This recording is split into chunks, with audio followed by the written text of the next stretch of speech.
प्रकृतिं परमामभयां वरदां नररूपधरां जनतापहरां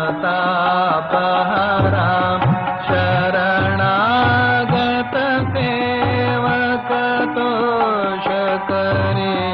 प्रणमामि परां जननीं जगतां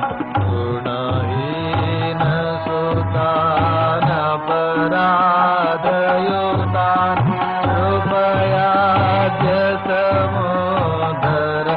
मोहगतान् करणीं भवसागरपारकरी प्रणमामि परां जननीं जगतां विषयं कुसुमं परिहृत्य सदा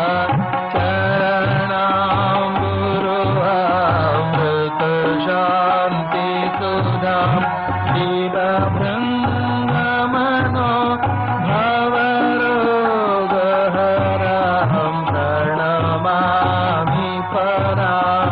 जननीं जगताम् कृपां कुरु महादेवी सुतेषु प्रणतेषु च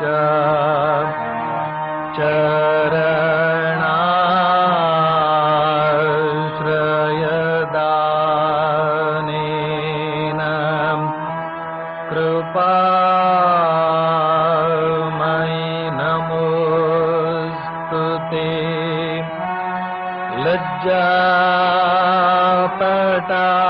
लज्जापटावृते नित्यं शारदे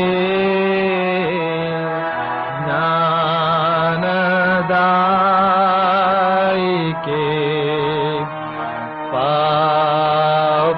पापेभ्यो न सदा रक्ष कृपामयि नमोऽस्तु ते रामकृष्ण गतप्राणा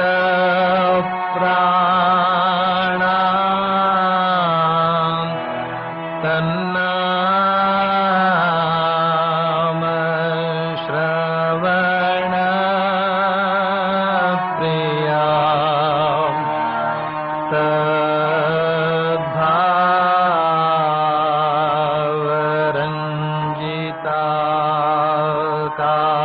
तद्भावरञ्जिताकारां प्रणमामि मुहुर्मुहुः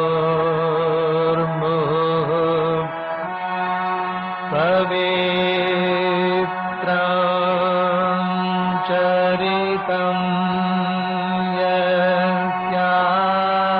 यस्याः पवित्रं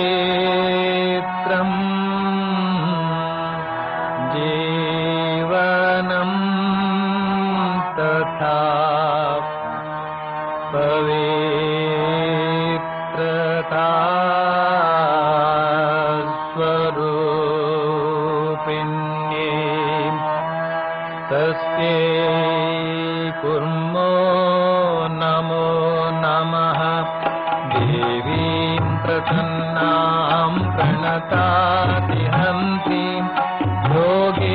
योगेन्द्रपूजां युगधर्मपात्रीं तां शारदां भक्तिविज्ञानदात्रीं दयास्वरूपां प्रणमामि नित्यं स्नेहेन बध्नाति मनोस्मदीयं दोष दोषान् शेषान् च गुणीकरोषि आहेतुना नोदयसे सदोषान् भाग्ये गृहीत्वा यदिदं विचित्रम् प्रसीद मातर्विनयेन याचे नित्यं भव स्नेहवती सुतेषु प्रेमैकबिन्दुं चिरदग्धचित्ते विचिन्त्य चित्तं कुरु न सुशान्तम् जननीं